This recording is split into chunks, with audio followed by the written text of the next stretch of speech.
বাস আমরা এই 5 জন। মনে হয় ভালোই ফেসেছি। কি হবে? জাতীয় সড়ক ধরে সোজা যেতে হতো।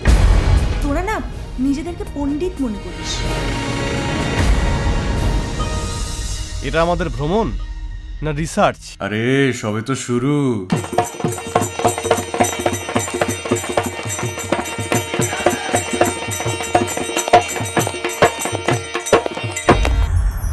সংস্কৃতি মানে সংস্কার, যা আমরা আমাদের রক্তে বহন করি।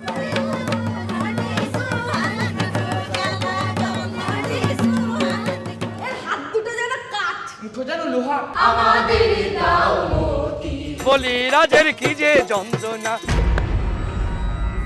জনশ্রুতি বলে এটা উষা অনিরুদ্ধর ছাদনাতলা স্তম্ভ। অনিরুদ্ধ ইলোপ করেছিল। আমি ভাবতেই পারছি না আমরা সেখানেই দাঁড়িয়ে আছি।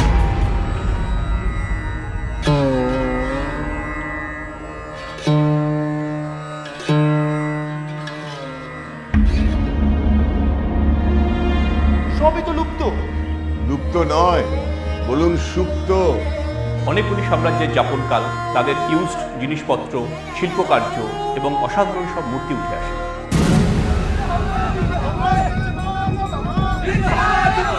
এই জেলার খাপুরে হয়েছিল রক্তক্ষয়ী তেভাগা আন্দোলন।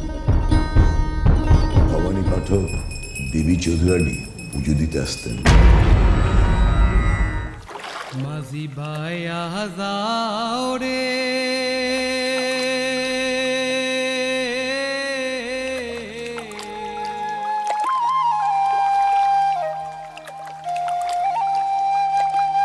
দক্ষিণ দিনাজপুরের মানুষ অত্যন্ত অতিথি বৎসল।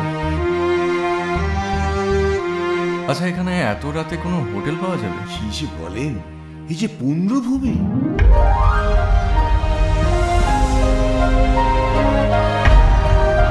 জলে ডুবে আত্মহত্যা করে। এখানে এখনো অনেক কিছু জানার বাকি আছে।